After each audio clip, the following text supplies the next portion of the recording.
Welcome, everyone. I am James Corsi, Executive Director of the Global Spaceport Alliance, GSA. Firstly, I want to thank Farnborough International for the kind invitation to join their Aerospace Global Forum 2022 initiative, a global platform which, as we see today, is facilitating conversations between leaders of industry, academics, government, and innovators to drive meaningful action. The pioneering spirit of the aerospace sector, and more recently, the space domain, has powered the innovation that is so crucial to ensuring the incredible growth of recent times and that it continues in the years ahead. I'm delighted to be here at the air show alongside so many industry partners, and it is a real pleasure to be able to see you all in person again after what feels like so many, many years. This week's gathering in Farnborough is a great example that by bringing the aerospace ecosystem together, we can find bold solutions needed now and in the future. The Chinese have a saying which can be interpreted as a blessing or a curse, depending on your perspective. May you live in interesting times. Well, for the global commercial space industry, we are in interesting times indeed, and I, for one, say it's a blessing. Launch services have reached a steady cadence, and in-space activities are increasing. The NASA Artemis program is moving ahead for our return to the moon, and communications, positioning, and Earth observation are all growing. Spaceports play an integral role in all four of these theaters. But there is another area of real excitement, and that is point-to-point space travel.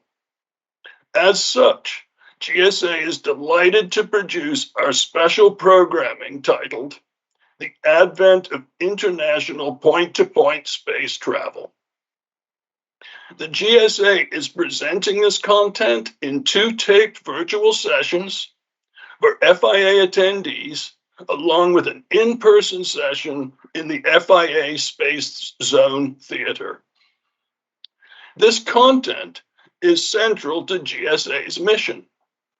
Since its formation in 2015, GSA has had the vision of creating a global network of current and proposed spaceports that can serve as focal points and technology hubs to facilitate the growth of the space economy. Over the next few years, member spaceports will evolve their operations to form a mutually supportive and interoperable global network. As such, the GSA network of spaceports will be the backbone of point-to-point. GSA has 28 spaceport members from all continents, except Antarctica and Africa. We are working on Africa. These members are spaceport operators. We also have 9 associate members who provide products and services for the spaceport operators, and 8 academic and government members. By the way, as you're watching these sessions, you should all join the Global Spaceport Alliance. So call me or go to our website for details at www.globalspaceportalliance.com. Among the many benefits of GSA membership is our annual Spaceport Summit that is co-located with Spacecom, the global commercial space conference and exhibition. It is also launching a new event, Space Mobility, which will have a defense focus and cover spaceports, launch, and in-orbit service and maneuvering as they relate to assuring access and superiority in the space domain. So mark your calendars for February in Orlando. Plus, February in Orlando is fantastic, so bring the family. Thanks to all the panelists who've assembled to address this crucial issue. And thank you once again to Farnborough International Air Show for hosting this important meeting. So now let's get started with our sessions, hosted by our GSA chairman, Dr. George Neild, who also is the former head of FAA's Office of Commercial Space Transportation. George, over to you. Thank you, James, and welcome everyone. This really is an exciting time for commercial space.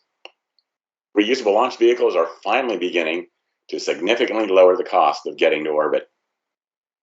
And with the proliferation of spaceports around the world, we are seeing increased access to space along with rapid growth in the global space economy.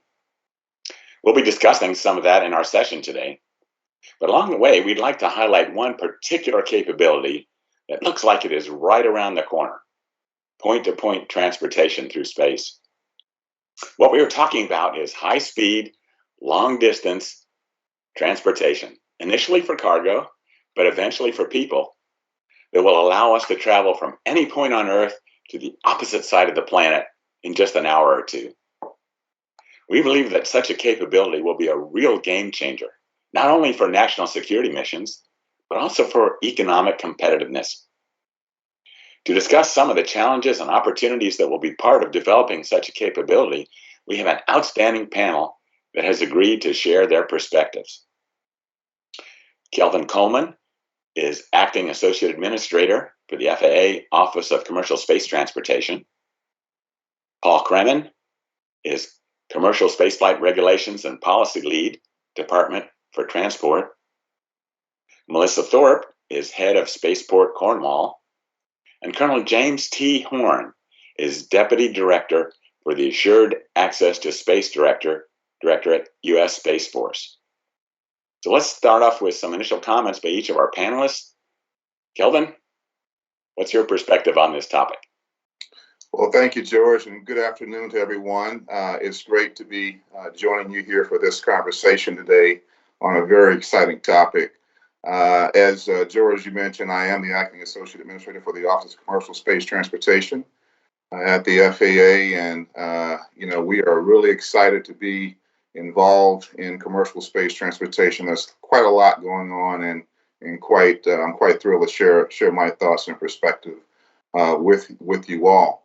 For those of you who may not be familiar with our office, we're again part of the FAA, Federal Aviation Administration, which is a department or a organization within the U.S. Department of Transportation, which is counterpart to the UK's Department of Transport. We license commercial space launch and reentry operations and the operations of launch and reentry sites conducted or carried out by U.S. citizens inside and outside of the United States. Our office is responsible for ensuring public health and safety, the safety of property, and the national security and foreign policy interests of the United States of America. Since 1989, we've licensed over 535 launches and reentries, and that activity is certainly increasing dramatically. And I'd like to also point out we have a perfect safety record with no public injuries or casualties resulting from any of those operations. Just last year alone, we licensed 60 operations, 54 launches and 6 reentries. And this year, we're already up to 40 operations with 5 months to go. So we expect to have another record-breaking year in the U.S. in terms of launch and reentry activities. To put the surge in cadence in some perspective, 10 years ago, we licensed just a single commercial space launch. 5 years ago, we were up to an average of 1 launch a month. Currently, we're seeing a launch once every 5 days. So we're seeing a pretty significant increase in cadence. And again, we're pretty excited about that. In recognition of this growth, one of the things that we've done is stand up an Office of Spaceports. We did that in 2018 to promote safety of regulations, policies, and activities at FAA licensed commercial spaceports. We currently have 14 licensed spaceports in the United States, and we're seeing the interest in spaceports grow globally. And we're certainly working with a number of our international partners to see spaceports flourish around the world. We're also working with many U.S. operators that plan to conduct launches from other countries in the next few years. We're working closely with those countries as they move towards developing their own space regulations. International government partnerships, like those our office is developing with the UK and Brazil, are key to building consistent regulations and safety practices promoting interoperability for the global commercial space transportation industry. Under our laws, if a U.S. launch operator wants to conduct a space launch outside of the United States, they will still need a license from the FAA. That means for some countries that also have their own regulations in place, there is a possibility of what we might refer to as dual licensing. Consequently, as a result of that possibility, we're really seeking to avoid duplication in requirements, reviews, safety approvals, et cetera, with our international partners to avoid having a stifling effect on industry growth. We think that's really important to carry out without adding any additional benefits to safety, if you will. We're working on cooperative licensing arrangements with other international governments where U.S. commercial space companies intend to conduct launch operations. In fact, in May of this year, we signed a declaration of intent with the United Kingdom that recognizes the mutual importance of working together to enhance safety, encourage efficiency, and work collaboratively to achieve some of the objectives I mentioned regarding public safety, protection of property, avoiding duplication, and streamlining our processes towards global interoperability. Several other companies are also working to develop new laws and regulations for commercial space transportation, and we are excited about what this means for the future. We think this is really important because we believe having a common understanding and approach to a consistent set of safety principles and procedures benefits us all towards having a robust global commercial space transport industry. And lastly, I'll mention keeping pace with industry is quite a challenge for us as we've seen the uptick in operations occur. And so we remain vigilant in being adaptive, being able to adjust and agile to achieve our safety goals. Some of these activities will eventually lead, as we're talking about here, to global point-to-point transportation. We're really excited about that.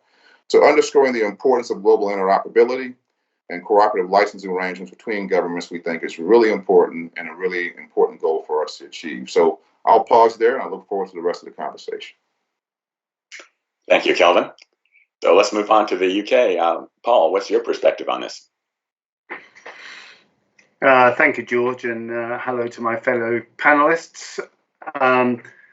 First of all, for those of you that don't know, the UK has a very similar setup to that of the United States in the sense that we have the Department for Transport, and within that we have the Civil Aviation Authority as an independent regulator regulating commercial spaceflight activities in the UK.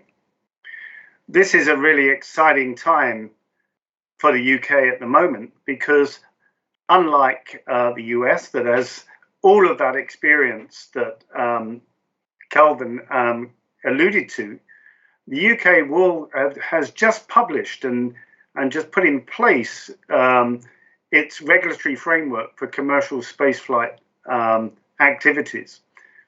That has allowed immense interest and opportunities for commercial business to exploit the area of the space for the purposes of commercialization and economic growth. One of those spaceports are on the call today, and we're really excited to be working with Melissa and her team as we move towards the UK's first truly commercial launch later on this year. So we've got this framework in place. We think it builds on the really good work that the US has already done with its own legislation, we've been working very closely with the FAA for a long time now to make sure that those regulations are aligned as much as possible. And that interoperability, as Kelvin alluded to as well, is a possibility going forward. We are already seeing US operators seeking to operate outside of the US and into the UK. And we've got our own launch market as well that are seeking to grow and no doubt will wish to exploit not only the UK market, but other markets in the US. And as Kelvin already alluded to, we were really pleased to be working with the FAA and the two Secretary of States for Transport announced earlier on this year this declaration of intent, an intent to work together to smooth the process for working together, to remove duplicity and, if you like, remove the idea of bureaucracy and red tape that stands in the way of commercial practice. But ultimately, those operations need to be safe. We want them to be successful, but we want them to be safe. But as we see this expand and as we see this expansion, as we see global spaceports popping up everywhere in the world, of course, that raises the opportunity of point-to-point operations. I work in the Department for Transport. It's obvious to me that, you know, there are some very real problems at the moment, as been demonstrated through the recent COVID pandemic, through various other things where freight has been held up in ports and we've seen delays on huge amounts of freight getting to us. And I think it's highlighted the need for greater cooperation. And it also highlighted the need on how reliant we are on each other for our global products. We live in a day where we want things now. We don't want things 2 weeks' time. We want them now and we want them to accessible. So I'm really excited by the opportunity and the potential opportunity that spaceflight will give to that problem. But there will be challenges, you know, as I've said to do, you know, as we see this exploitation, it's great that we see the opportunity in both logistics and potentially rapid military support, which I'm sure Jim will be talking about very soon. However, spaceflight, to some extent, even though it's been around 70 years, is still the new kid on the block. We have to work out how we integrate. If we're going to move to point, we have to work out how we integrate commercial spaceflight safely into the existing airspace system. We may operate in space, but we have to travel through space, through airspace, complex airspace in some areas, and back through complex airspace to deliver those benefits that everybody is so much looking forward to. So there will be challenges about maintaining safety, maintaining flexible operating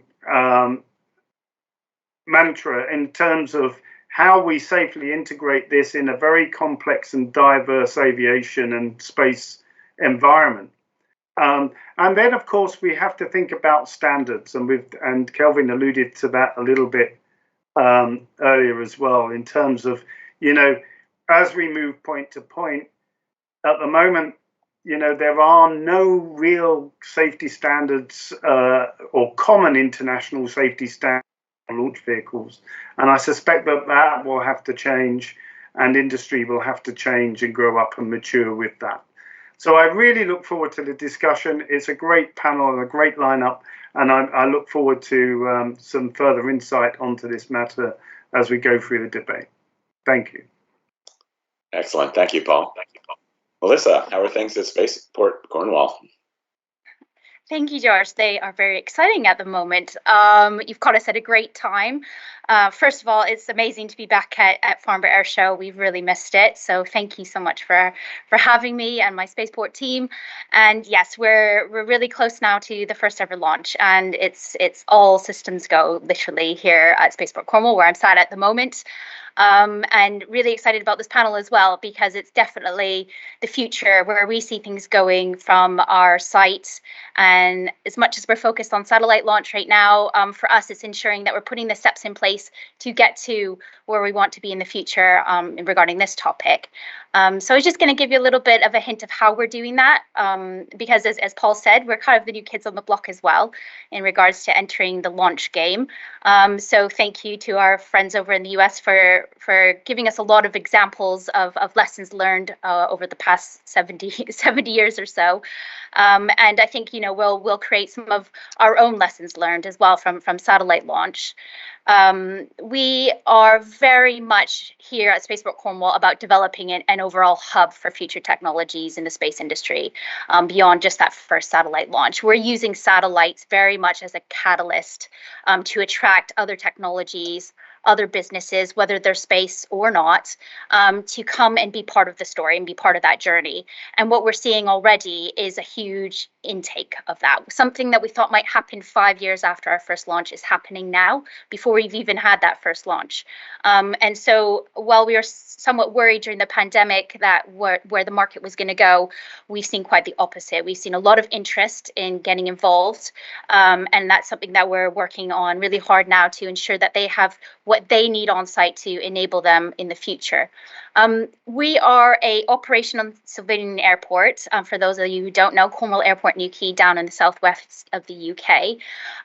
We are working with our partners at Virgin Orbit to do that first satellite launch. But we are a multi-user spaceport. So we're also looking at working with partners like Sierra Space, for instance, on a return landing site, and very much see this as a stepped phase process to one day getting to that point-to-point opportunity. Of course, working with the regulators to ensure that the regulations are in place.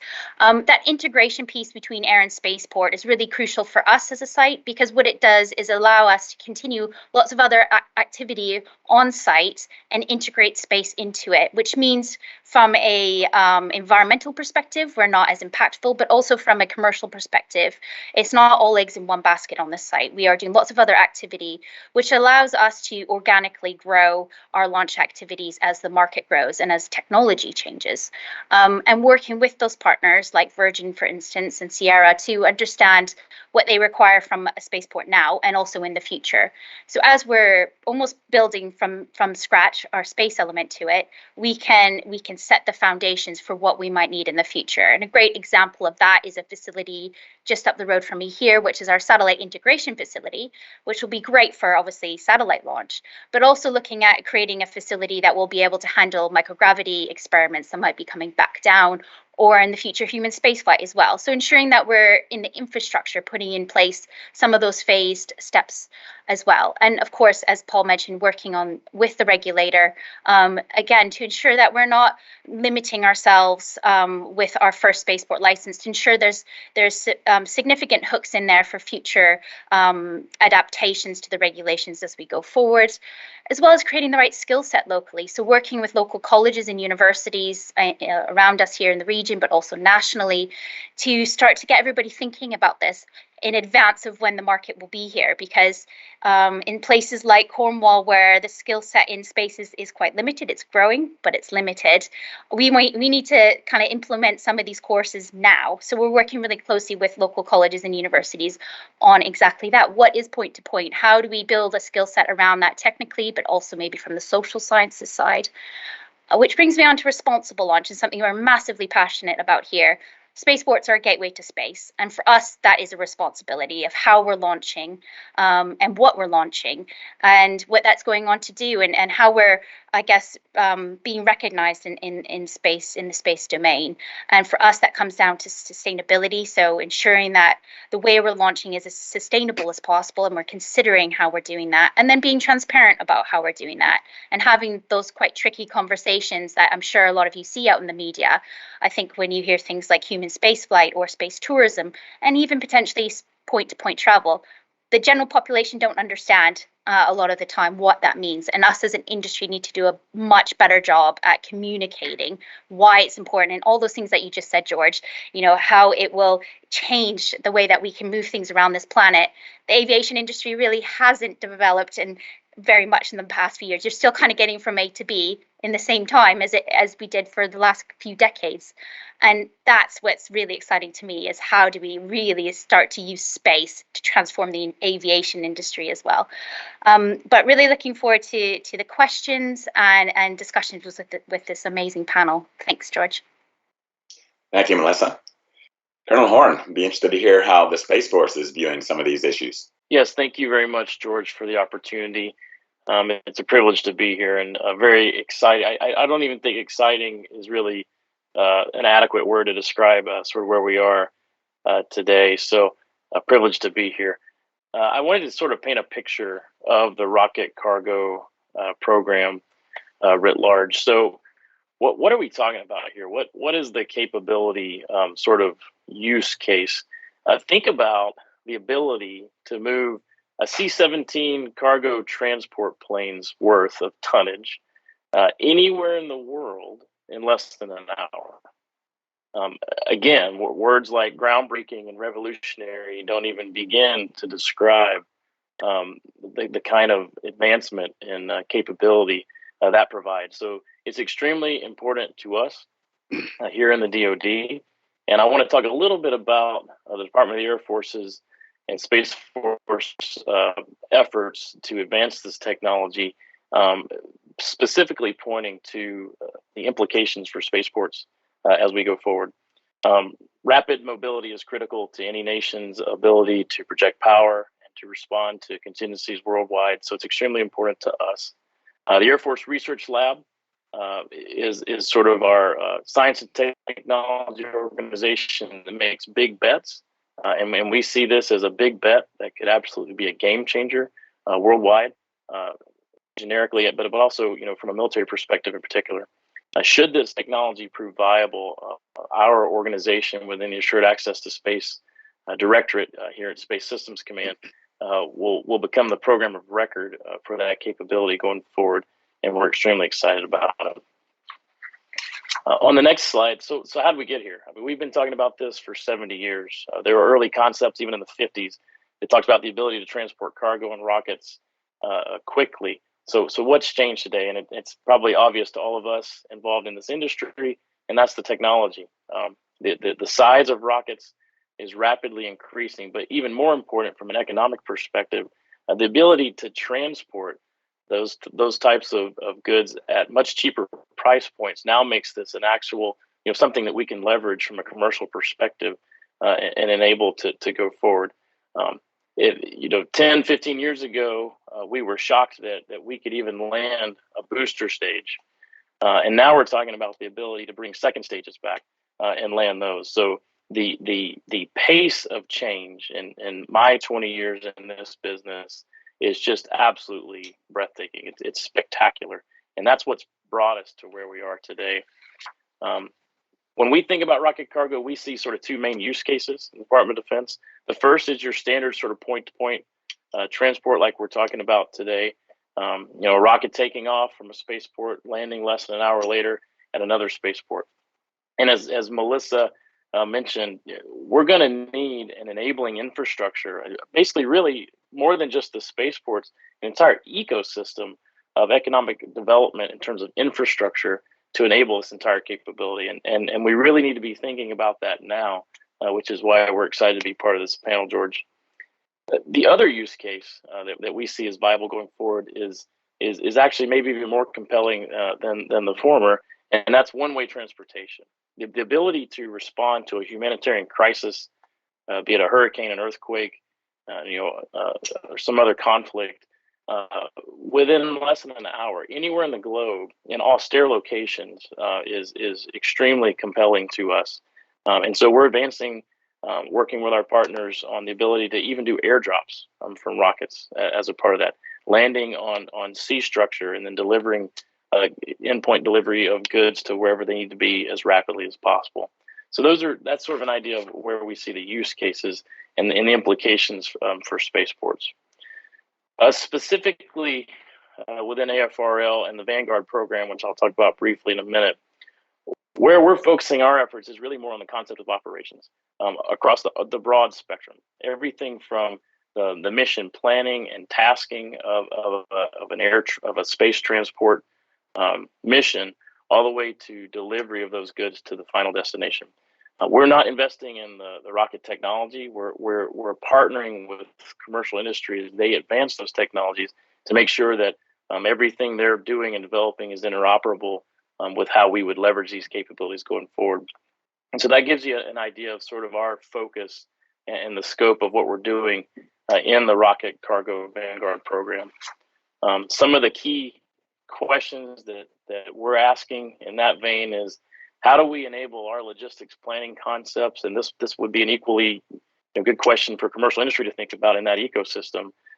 How do you enable rapid logistics planning to enable these types of operations? How do you load goods on a rocket? What do we think about the cargoes moving around on the rocket as it's moving through space? Not something we're able to tolerate very well on a rocket. You want to strap everything down and make sure that you're secure as you fly. How do you operate in an austere environment? Cleanliness is vital to space flight and to spacecraft transportation. How do you land in austere locations safely? And then how do we integrate this entire capability into how we normally view and operate logistics planning and transportation DoD wide? So those are some of the questions that we're focused on in the Vanguard program. So what is a Vanguard program? Vanguard is just simply our term in the United States for in the Department of Air Force for a high priority big bet on revolutionary technology, which is exactly what we're talking about today. And you see there are opportunities for industry to partner with Air Force Research Labs and the DoD in other ways as we work to advance these concepts. And finally, I'll leave you with this. You see a Ginny biplane there on the screen. A couple of Army officers observing the United States Postal Service loading mail onto that biplane in 1918 for the first air mail operation in the United States. And this is sort of where we see ourselves now in terms of the technology and the capability from a rocket cargo concept. Just as that was groundbreaking, that you could deliver mail within a few days of sending it, the ability to transport cargo worldwide in less than an hour is just a very compelling and spectacular advancement in technology if we can make it work. And we're excited to partner worldwide with anyone we can to advance this capability. And thanks again, George. Look forward to the conversation. Thank you, Colonel Horn. Let's bring everybody back in and we'll have a few questions to wrap up the session here. Kelvin, let me start with you if I could. Colonel Horn mentioned infrastructure and how important that is. Unlike other modes of transportation, we don't currently have any mechanism for the U.S. government to provide infrastructure funding for space-related activities such as spaceports. Is there a possibility that the Space Transportation Infrastructure Matching Grant Program or an equivalent program could be brought back to provide some support for this type of activity? I'll start by saying I certainly hope so, George.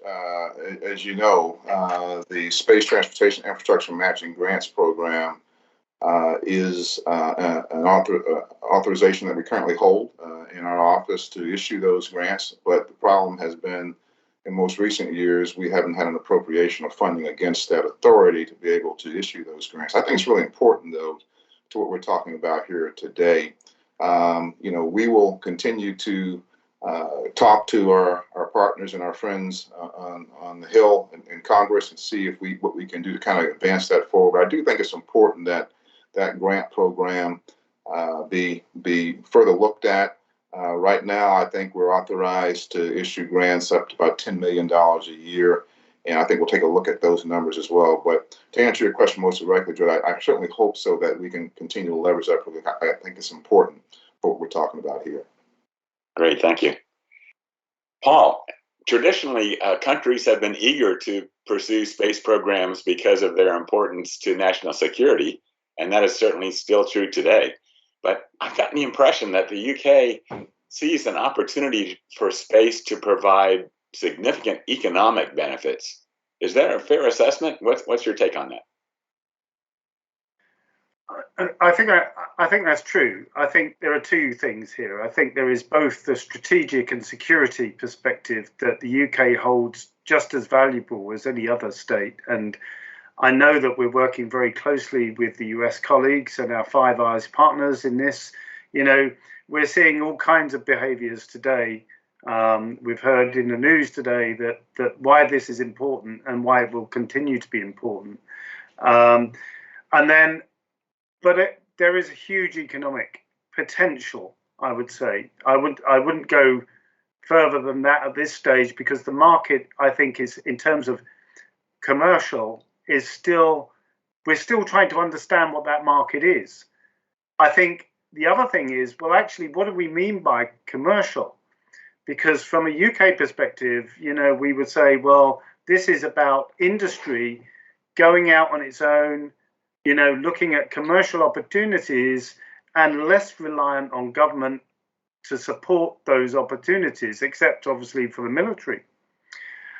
The challenge we've got is that where do those opportunities exist? And we see people struggling in the commercial world at the moment in terms of identified, a lot of people understand that the current orbital payloads, yes, there are commercial payloads, but there's an awful lot of government programs out there that provide that commercial opportunity to companies. I think what we're seeing here is a potential game changer in, if you just talk about logistics, if you think about the amount of freight that moves around the world every single day, you are talking millions of tons of freight. This is the opportunity. I think the challenge to industry will be is how do you make that economic comparison to current modes of transport? How do you get those numbers to a point that it makes it attractive enough for companies to invest in this opportunity? And then we mustn't forget the important issue of the environment. The environment is becoming an increasingly important opportunity. So whatever we do in the future, it has to be sustainable. So when we look at point to point, I think we'll be increasingly looking at companies to look at, environmentally friendly fuels, for example, clean air and things like that. So yes, there's a great opportunity, but and I think there is one. I think the moving of freight and cargo is potentially a disruptor to the economic space sector. But it's got to be managed and it's got to be sustainable, and the economics need to stack up. Excellent. Melissa, the Global Spaceport Alliance has been pushing the idea that spaceports are not just places where launches and reentries take place. Rather, we see them as having the potential to become focal points and technology hubs with aerospace manufacturing and testing and research and education, workforce development, and so forth. Is that a viewpoint that could apply to what you're envisioning for Cornwall? Yeah, absolutely, George, and that's exactly what we're seeing. And in my opening, that's exactly what I meant. What we're seeing already on site here is a demand for co-location alongside launch, whether that's to potentially be part of the supply chain, to make use of the assets that we're creating for launch that a lot of these smaller companies would never be able to access. So our clean room, our integration facility, a lot of startups and SMEs would never be able to afford to do their own. So to come to a site that's built it for a main operator like Virgin Orbit, and then have access to that. Again, going back to the phrase game changing, it is for some of these smaller companies, and who knows what will come out of some of these startups. And so working with them, but also working with existing sectors in Cornwall. And I think the thing about the space industry, the thing I love the most about it, is it's not just its own industry. It covers all other sectors, and the applications and technologies cover all other sectors. So for us, working with local marine businesses, for instance, who Cornwall has a history of these incredible marine companies down here, but get in to think about, oh wait, you work in extreme environments here on Earth. Have you thought about your filtration system being used in space? And so working with local companies to get them to think a bit differently has been, again, something that we've just been blown away by, the interest from them, and actually seeing them come up to site as well to just get involved. And then for us, going back to the skill set and working with colleges and universities, having a hub of activity that's obviously the launch, which gets all the attention, but then showing them some of these other businesses as well. And so what we're seeing now is an interest in setting up a kind of an outreach center, a STEM center here on site as well. So what was, 8 years ago, a completely empty couple of sheep fields in Cornwall has suddenly turned into, a hive of activity with new industrial units going up, and not all space related, but because of the spaceport coming on site. And so I think we're an excellent case study. And, for me, I'm so excited to see what will happen after launch, because we haven't even launched yet, and we're already seeing this level of interest. So yeah, I think for me, this is what's the sustainable business model for us, is actually creating that technological hub. Excellent, thank you.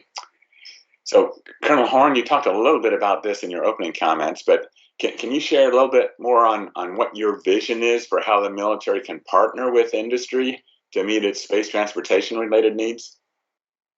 Yeah, sure, absolutely. The first thing I would say is that it's been our policy in the U.S. for several decades now to leverage commercial industry for our access to space. And really, the vast majority of space activity you see here today, particularly where I'm assigned at Cape Canaveral Space Force Station, is commercial. And I'm even talking about human transportation to the space station is now a commercial service. So it is vital that we continue to partner closely with industry and collaborate even more, as we continue to advance. We have a Range of the Future initiative here in the Space Force, where we are transforming our ranges actively today, our launch ranges, to be able to accommodate an extremely and rapidly increasing demand signal in our capacity here. As Kelvin mentioned, we're averaging a launch a week right now, and that's truly unprecedented in our history. Even the space race, we were not launching at this rate. And I think that has a lot of compelling and interesting implications for how we think about launch. As Paul and others have mentioned, we really are starting to normalize launch operations here, and they're becoming more routine, like that of what you would see at a busy airport today, LAX or Chicago O'Hare or Heathrow. And I think we see a future where rockets are launching and landing daily. And so it's vital that we partner very closely with industry. We are actively working within our legislature here and within the Department of Defense to overhaul our legislative authorities, to partner more closely with industry, to enable industry investment in the infrastructure that allows us to meet that throughput demand, and even to overhaul our launch and range operations to more of a commercial spaceport model, where we are operating like any other well-functioning and busy airport or seaport worldwide. And so industry collaboration in that vein is critical. We are having very regular conversations with industry. We will be a big part of the space mobility effort at the SpaceCom and Space Congress early next year. We have an industry forum later this year at our other federal launch range at Vandenberg Space Force Base. We had one here at the Cape last year. So it's a very exciting time, and we absolutely must partner closely with industry to help enable this game-changing time we find ourselves in. Excellent, thank you. Kelvin, one of the challenges for developing point-to-point transportation capabilities is going to be finding a way to test these systems over land. Would the FAA be willing to work with industry and other stakeholders to identify and approve some potential high-speed corridors or trajectories, such as flights between licensed spaceports that could be used for this purpose? Any thoughts on how to proceed there? Yeah, that's a great question, George. And as you know, that's a pretty big challenge and big lift. As I think Paul mentioned, the challenges of trying to integrate these operations in the airspace is something that's pretty significant that we'll need to try to figure out and tackle. And by the way, I mean, this is something that we've been looking at for several years now. It's not necessarily a new challenge, if you will, that's just emerged in recent years. It's been something that's been on the table for quite a while now, and we haven't quite yet solved it yet. But as you know, George, we're certainly willing to work with industry very closely to try to figure out ways ahead. As a matter of fact, we had one entity come in more recently that's looking at a corridor from one particular spaceport to another in the U.S., and we're working on that very closely now. Certainly, as operators come forward with proposals to transport from point A to point B, whether it's within the U.S. or transatlantic from the U.S. to some other place around the globe, certainly we'll be right there and working with them, trying to figure out smart ways ahead. That's part of our mission mandate, is to support and work with industry very closely to try to advance progress in the global commercial space transportation industry. So certainly we'll be willing to work closely with industry to kind of solve some of these significant challenges that we have. Excellent. Paul, developing systems for point-to-point transportation is certainly going to be a challenge in terms of the technologies needed. But are there other things that we also need to be working on in the area of law, policy, regulations, international agreements, things like that? Yeah, absolutely. So first of all, I think the challenge to a number of, and we find this even in our discussions talking to Kelvin at the FAA now, is that, every state's regulatory framework is different. Or even though the UK's regulatory framework is kind of aligned, Kelvin will tell you that he is constrained in some areas about what he can do and what he can't do because of the powers we've got. So having a more open, if we want to become more commercial, we have to have a more open framework, which is much more focused on outputs, that allows industry to determine the outputs, and that they can, they can justify the measures that they're taking, the safety, on an evidence-based approach to safety. And I think that is going to be absolutely critical. The second thing is, and we're learning this through our experience of dealing with operators today, is that operations in the US, as soon as you move them out of the US, it becomes very complex, because the air systems are much more complex. So when you're in the US, when you deal with your launches today, you're dealing with a single regulator fundamentally, and potentially who's also the air traffic service provider. If you move to point, you will be moving that global, and you will be talking to global ANSPs or air traffic control providers, multiple states, and we're already in some of those discussions today, dealing with the launch that Melissa is going to be alluded to later on. Those states will say, well, what's the benefit to them if they're not a beneficiary to the point-to-point? How do we overcome that? So we kind of want to get to a place with space that we have for aviation today. And that means that we have to think slightly differently. So we talk about new space, and new space is about new innovation and new small sat launches and everything else. What we're now talking about is new space, which is talking about a wholly different concept of operations. And you have to think about that entirely differently. That will require common standards, greater cooperation and working practices between spaceports, between governments, and between things. And, you know, I think this is a great opportunity and a great challenge, and I know industry will be up to that. Excellent. Melissa, are there any specific environmental concerns that have been identified that will need to be addressed? And if so, what's your approach to dealing with them? Yeah, we've been through quite a journey in regards to the kind of environmental narrative and sustainability practices of launch. And it locally became a big concern probably back in 2019 when we were going through a local council process. And it fundamentally came down to the fact that, as I mentioned earlier, a lot of people out on the street do not understand how space benefits them in their daily lives and how satellites are part of the solution and provide us with most of the climate data that we use today. So there's a storytelling job to be done. But they also kind of woke us up to the fact that, yes, a lot of launches around the world haven't necessarily considered the carbon impact over the past few decades. And that is becoming more and more crucial, that first of all, we understand what the impact is and support the research in that area, and then be transparent about it. And for us, that's been very important when I'm working with local environmental organizations, is that you have these challenging conversations, that you're open to them in the first place, and then you work on transparency. And so for us, that's been about working with our partners at Virgin to release a carbon impact assessment.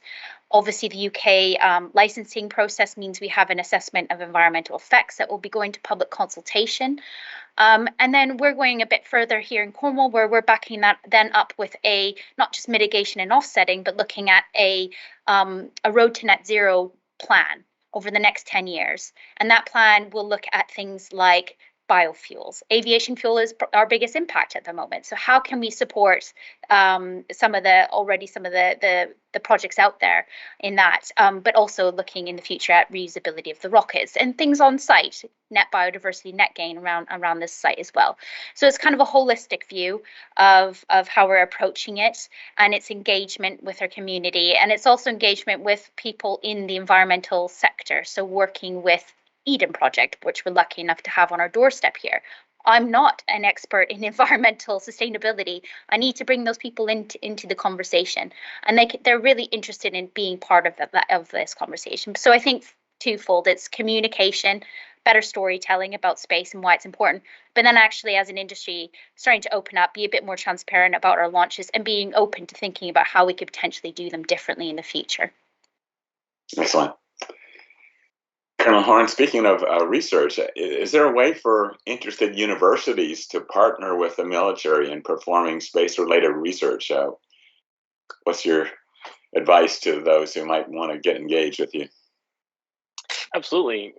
The Space Force has a university partnership program, which we've established, agreements with several universities nationwide, and probably more to follow in the future.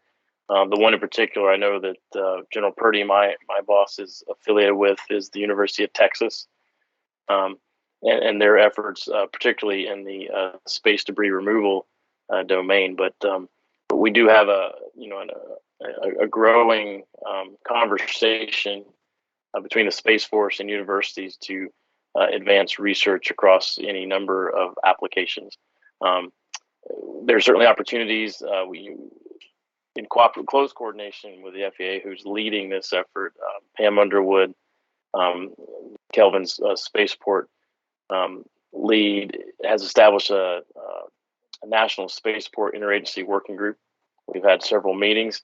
I'm actually later today leading a workshop where we're starting to lay the groundwork to develop a national spaceport strategy. And later this fall or winter, we will be reaching out not just to industry, but also to academia on their thoughts on how we grow this industry nationwide. But then, I see that applying, globally as well as we start to talk about things like Paul mentioned, standards, and then some of the real physical challenges that we have as we transit airspace in a global way. And so we absolutely will need those academic partnerships, and those are just a couple of ways I think that we can partner with academia. Excellent. Kelvin, sticking with research for just a moment, are there any particular research topics or areas that you think could be helpful in developing point-to-point capabilities? And would the FAA be willing to and able to support such research in collaboration with industry and academia? What's your thoughts on that? Yeah, absolutely, George. Certainly, I think one of the things where, Colonel Horn and others talked about transport of cargo. I think that's really important, obviously.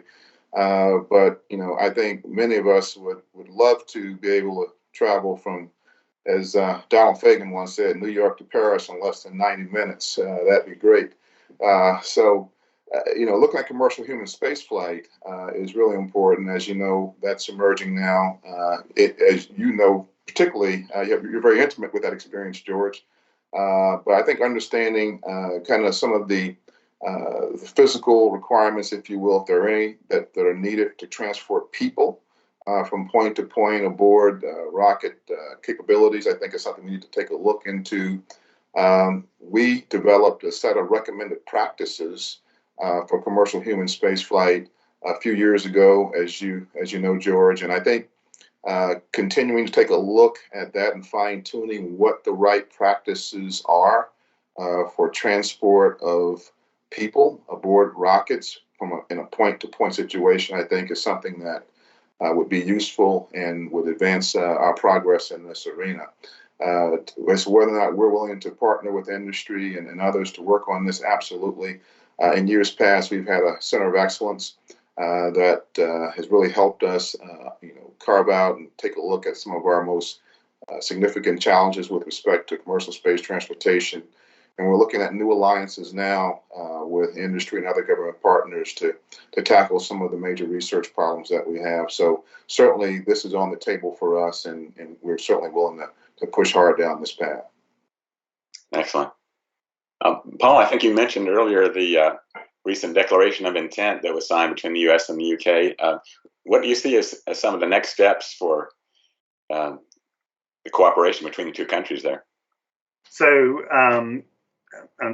as Kelvin knows, we're now actually got to get down to the actual work of delivering the next steps of that declaration of intent, which sets out, very clearly that we want to try and align as far as possible our regulatory practices, but more importantly, it's about removing duplication. And in an ideal world, the UK would like to go to a point of mutual recognition of licensing across both states. But we understand that that's not going to be quite possible yet with the US.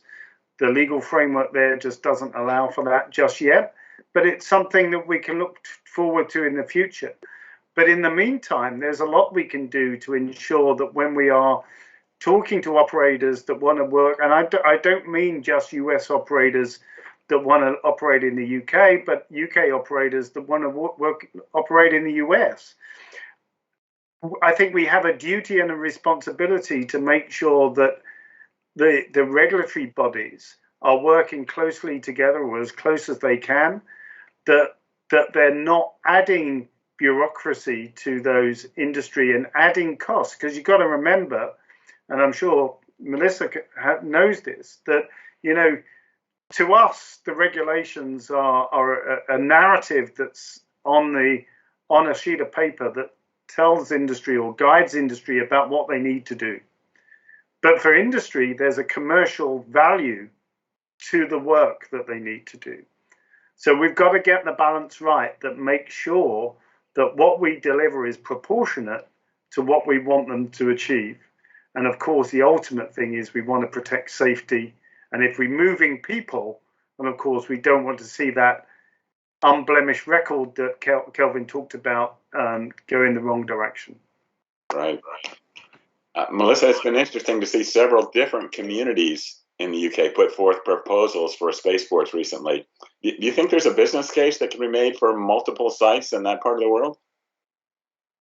Yeah, again, it's been an interesting journey. That's my common theme of this project. So I've been part of it since it started when all those sites were announced, and very much in the early days, it was kind of almost a bit of a sales pitch, and each one of us, bigging up our different assets. But I think what you've got now, almost 8 years on, 9 years on, is a solid group of people really working together to create a UK launch proposition to the market. It's very competitive out there, as you know, George, with lots of commercial spaceports planned in the near future. The UK have to work together to kind of secure this market for Europe. And so, as a group, and a similar kind of group to yourselves, we have a spaceport group here in the UK where we all get together and discuss how we're going to do this. We're very realistic at the fact that there will be several sites that move first, and they will need to move first to take advantage of that marketplace in the coming years here in Europe. We're likely in that fortunate position to be the first, but we're very much supportive of the other sites, and we're actually sharing some best practices already. And places like Goonhilly Earth Station are supporting some of the sites up in Scotland. And I think, we'll, again, going back to it, we need to develop as the market develops and be realistic about the number of launches that we will have from the UK over the next 5 to 10 years, and ensure that we're supporting those realistic operators as best we can. And we're very different sites. We've pretty much here in Cornwall kept our heads down, delivered our site, worked with the regulator, but we're looking forward to working with other potential spaceports as they come up. But I think as technologies change, as some of these things that we've been talking about today come into the UK, there will be some we won't be able to operate from Cornwall. So we'll be working very closely with our partners other places in the UK to ensure that we're capturing that for the UK. Excellent. And finally, Colonel Horn, acquisition is a big part of this whole process for the future. Do you anticipate an increase in the purchase of services rather than having the military own and operate all of the systems it's going to need? Yeah, I would say gone are the days where the military actually signed a purchase agreement for the rocket an inch off the pad. That was literally a requirement just 30 years ago. All of our launch services, even for national security missions now, are commercial procured missions, and I see that continuing broadly across the entire space mobility mission area, which would include point-to-point transportation, and in the future even on-orbit maneuvering and logistics services to space-based assets. So I think across the board, we are looking at leveraging commercial services in every aspect. There's no need for us to be building those very expensive systems ourselves when there's so much commercial capability out there, and just the speed and the innovation at which industry can move is incredible. And so we look forward to leveraging those opportunities across the board. Very good. Well, that brings us to the end of our time here. I want to thank all of the panelists today for your very interesting comments on this. It's a real fascinating and challenging and exciting prospect that we've got in front of us, and really appreciate the work that all of you are doing to support that. For those who are listening, I want to encourage you to also pick out the second session on point-to-point transportation that we'll be having, which will continue some of these discussions, but with a focus on the vehicles themselves. So that'll be another part that you want to pay attention to. So again, thanks to Farnborough International Air Show and Global Spaceport Alliance and all of our speakers for a fascinating discussion.